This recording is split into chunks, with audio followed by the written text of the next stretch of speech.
السلام علیکم، میں ہوں جابر بیگ۔ آپ دیکھ رہے ہیں میرا یوٹیوب چینل بیگ ٹی وی۔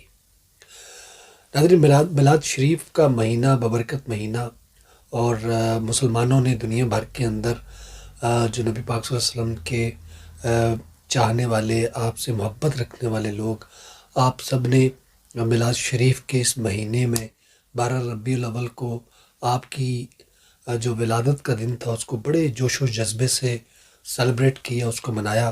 آج بھی پوری دنیا کے اندر لوگ 12 ربیع الاول کے اس مبارک دن کی خوشی کو منا رہے ہیں۔ یو کے اندر ابھی کل ہی ایک بہت بڑا جلوس لندن کے اندر نکلا، اور یہ سلسلہ پہلے بھی جاری تھا اور ابھی بھی جاری ہے۔ یہ بڑی خوشی کی بات ہے کہ لوگ جو ہیں، مسلمان جو ہیں، وہ آپ صلی اللہ علیہ وسلم کے اس میلاد کے مہینے کو بڑے جوش و جذبے سے مناتے ہیں، اور یہ منانا بھی چاہیے۔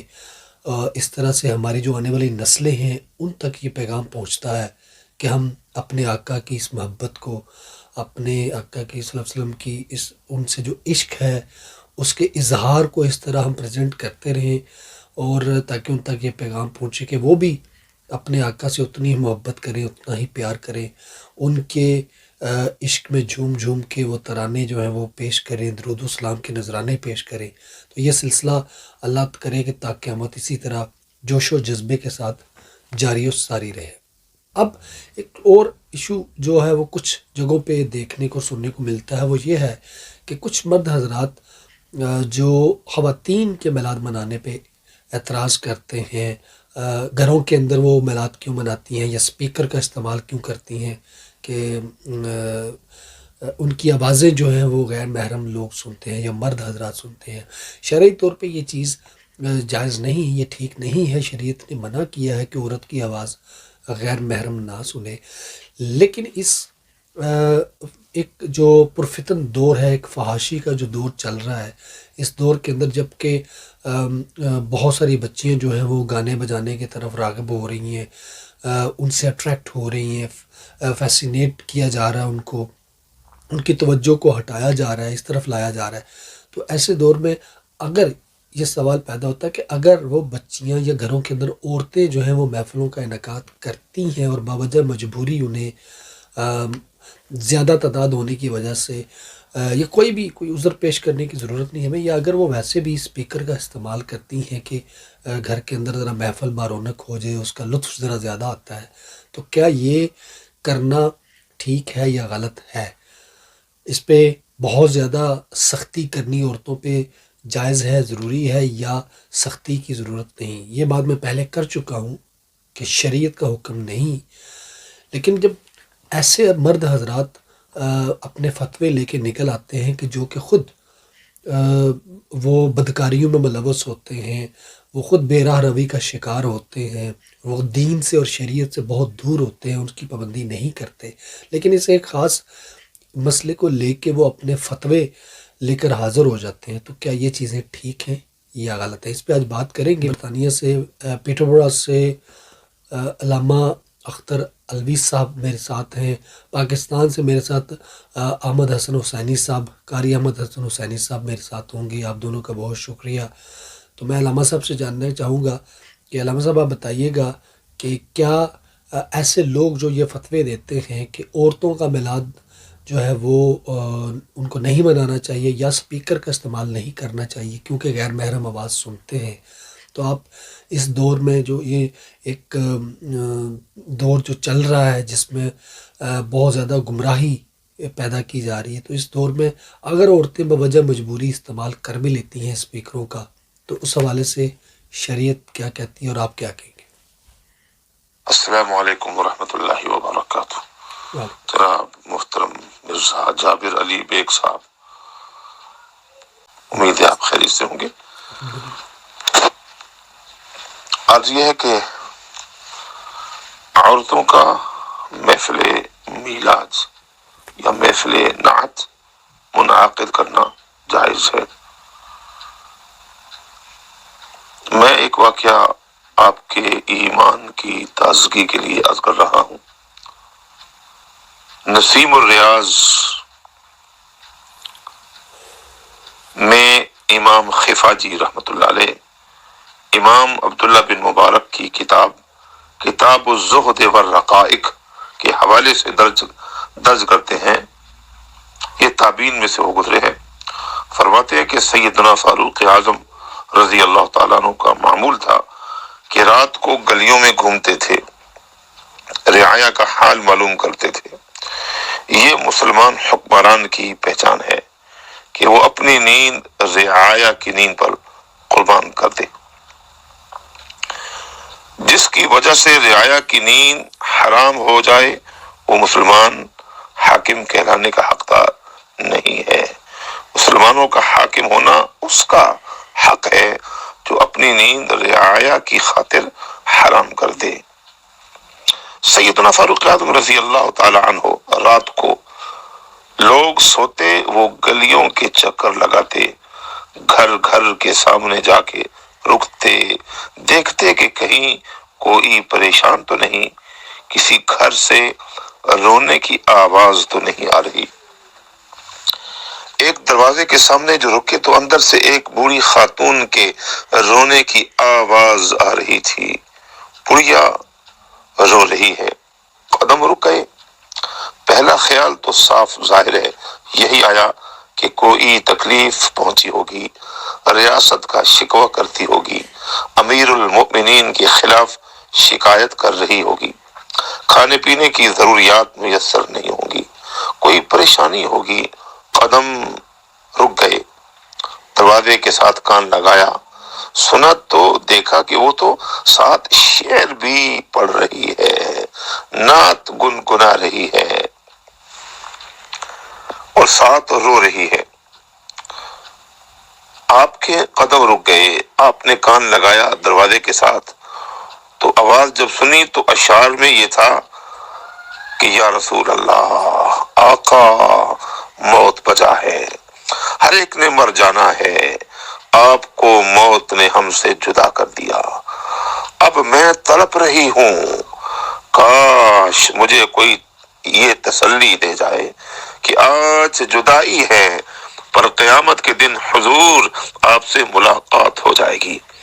اس تڑپتی ہوئی کو کاش کوئی یہ تسلی دے دے، اے خدا یہ تسلی دے دے کہ قیامت کے دن محبوب سے ملاقات ہو جائے گی، تاکہ اس آس پر جیتی رہوں۔ امام عبداللہ بن مبارک فرماتے ہیں کہ جب سیدنا فاروق اعظم رضی اللہ تعالیٰ عنہ کے کانوں میں یہ آواز پڑی تو وہ شجاع امیر المؤمنین جن کے دبدبے سے اور جرأت و بہادری سے ایران اور روم کے ایوانوں میں زلزلہ آ جاتا تھا، وہ حضور کے ہجر و فراق کے اندر یہ نعتیہ اشعار سن کے لرز گئے، ان کی آنکھیں برس پڑیں، رونے لگے، جنوں کی کیفیت طاری ہو گئی، بے ساختگی میں و رفتگی کے عالم میں جنوں کی کیفیت میں دروازہ کھٹکھٹایا، اندر سے آواز آئی، کون؟ جواب دیا، عمر ابن الخطاب۔ اس بوڑھیا نے پوچھا، آدھی رات کے وقت عمر کو کیا کام؟ یہ بھی رعایت تھی، آدھی رات کے وقت اس وقت عمر کو کیا کام؟ آپ نے فرمایا، خاتون دروازہ کھول، تمہیں کوئی حرج نہیں، میں ایک ضروری بات کے لیے اندر آنا چاہتا ہوں۔ اس نے دروازہ کھولا، آپ اس بڑھیا کے پاس جا کے بیٹھ گئے، رو رہے ہیں، زارو قطار آنکھوں سے برسات جاری ہے، جسم لرز رہا ہے، اور کپ کپاتے ہوئے لبوں سے فرمانے لگے، خاتون ذرا وہ شعر پھر سنا۔ اس خاتون نے شعر پھر پڑھا۔ جب وہ اس مقام پر پہنچی کہ مجھے اے خدا مجھے یہ تسلی دے کہ قیامت کے دن میری حضور سے ملاقات ہو جائے گی، سیدنا فاروق اعظم رضی اللہ تعالی عنہ دھاڑے مار کے رونے لگے، رو پڑے اور بے ساختہ پکار اٹھے کہ خاتون خدا کے لیے یہاں مجھے بھی ساتھ شریک کر لے، میرا نام بھی ساتھ شامل کر لے، اور یوں کہے کہ مجھے اور عمر دونوں کو تسلی دے جاؤ کہ حضور کی ملاقات ہو جائے گی۔ یہ تو اس کتاب کا بیان کردہ واقعہ تھا۔ یہاں علامہ سلیمان منصور پوری رحمت للعالمین میں اس واقعے کے بعد لکھتے ہیں کہ وہ کیفیت ان نعتیہ اشعار کی حضرت فاروق اعظم رضی اللہ تعالی عنہ کی طبیعت پر ایک غم کے ساتھ گزری کہ اس کے بعد کئی دن تک بستر پر علیل پڑے رہے، ہجر و فراق رسول کے تصور میں علیل پڑے رہے۔ تو یہ کیفیتیں تھی صحابہ کی، جنہوں نے ان کے ایمان کو سلامتی عطا کی تھی، استقامت عطا کی تھی، استحکام دیا تھا، مضبوطی دی تھی۔ آج ہمیں چاہیے کہ نہ صرف بچاؤ کے لیے بلکہ مضبوطی کے لیے، سلامتی کے لیے، استحکام کے لیے ان کیفیتوں کی طرف پلٹ آئیں۔ آج ایمان کی سلامتی بطریق عشق ممکن ہے۔ تو اس واقعے سے علماء استدلال یہ کرتے ہیں کہ ہماری بہنوں کو بھی گھروں میں محافل نعت منعقد کرنی چاہیے، اس سے عشق رسول کی شمع فروزہ ہوتی ہے۔ دیکھیے یہاں اسکول جائیں تو اسکول جائیں، کالج جائیں، یونیورسٹی جائیں، ہر جگہ کثیر تعداد میں فیمیل ٹیچرز ہیں۔ ٹی وی آن کریں، خبریں سنیں یا کسی پروگرام کا کوئی تبصرہ سنیں، ہر جگہ عورتیں موجود ہیں۔ دیکھیے عورتیں میلاد کی محفل منعقد کرتی ہیں تو باوضو ہو کر جاتی ہیں، پردہ کر کے جاتی ہیں، اور صرف عورتوں کی محفل میلاد ہوتی ہے، حضور کی سیرت کی بات ہوتی ہے، میلاد کی بات ہوتی ہے، نعتیں پڑھی جاتی ہیں، صلاۃ والسلام پڑھا جاتا ہے، نماز کا وقت ہو تو نمازیں پڑھی جاتی ہیں، دعائیں ہوتی ہیں۔ تو یہ سارے کام اچھے ہیں۔ اس کفرستان میں جہاں بے حیائی کا سیلاب ہے، ہر برائی موجود ہے، اگر اس طرح کی محفلیں عورتوں کو مل جائیں تو غنیمت سمجھیے کہ آپ کی عورتیں ایک اچھی محفل میں جا رہی ہیں، جس سے انشاءاللہ ان کا کردار بہتر ہوگا۔ تو اس لیے خواتین کو محفل نعت منعقد کرنے سے روکنا نہیں چاہیے، منع نہیں کرنا چاہیے۔ اس طرح کی محفلیں اس تیار کفر میں غنیمت ہیں۔ اللہ رب العزت ہمیں ان باتوں کی سمجھ عطا فرمائے۔ جزاک اللہ۔ جی علامہ صاحب، آپ کا بہت شکریہ، آپ نے بڑی تفصیل سے ایک واقعہ حضرت عمر فاروق رضی اللہ تعالیٰ عنہ کے حوالے سے سنایا۔ ایمان افروز واقعہ ہے۔ امید ہے کہ اس کو سننے والے لوگ جو ہیں وہ اس سے پازیٹیو رزلٹ حاصل کریں۔ میں یہاں پہ علامہ قاری احمد حسن حسینی صاحب سے بھی ملتمس ہوں کہ آپ اس حوالے سے، میلاد شریف کے حوالے سے، عورتوں کے میلاد شریف منانے کے حوالے سے کیا کہیں گے؟ بسم اللہ الرحمن الرحیم۔ جی محترم جناب محمد جابر بیگ صاحب، بہت شکریہ، آپ نے ہمیں یاد کیا۔ تو آپ کے اس سوال کے جواب میں بہت ہی اختصار کے ساتھ میں صرف دو باتیں عرض کروں گا۔ ایک میلاد کا ثبوت اور دوسرا اس کا مقصد۔ تو عرض یہ ہے کہ میلاد پیدائش کے دن کو کہتے ہیں۔ تو اللہ رب العزت نے قرآن مجید فرقان حمید میں سورۃ مریم میں حضرت یحییٰ علیہ السلام جو ان کی پیدائش کا دن ہے، اس پر سلامتی کا حکم ارشاد فرمایا۔ وَسَلَامٌ عَلَيْهِ يَوْمَ وُلِدَ وَيَوْمَ يَمُوتُ وَيَوْمَ يُبْعَثُ حَيًّا، کہ سلام ہو اس دن، سلامتی ہو اس دن جس دن یحییٰ علیہ السلام پیدا ہوئے، اور جس دن ان کی وفات ہوئی، اور جس دن وہ کل قیامت کے دن اٹھائے جائیں گے۔ اسی طرح حضرت عیسیٰ علیہ السلام اسی سورۃ مریم میں خود یہ کہتے ہیں، وَالسَّلَامُ عَلَيَّ يَوْمَ وُلِدتُّ وَيَوْمَ أَمُوتُ وَيَوْمَ أُبْعَثُ حَيًّا، مجھ پر سلامتی ہو جس دن میں پیدا ہوا، اور جس دن میری وفات ہوگی، اور جس دن میں کل قیامت کے دن اللہ کے حضور اٹھایا جاؤں گا۔ تو پیدائش کے دن پر سلامتی کی بات کرنا، تو میلاد پاک میں جو حضور کے امتی ہیں وہ آقا کریم علیہ السلام کے میلاد کے دن اپنی اپنی طاقت کے مطابق، اپنی توفیق کے مطابق آقا کریم علیہ السلام پر درود پاک پڑھتے ہیں اور کثرت سے سلام بھیجتے ہیں۔ یہی میلاد منانا ہے۔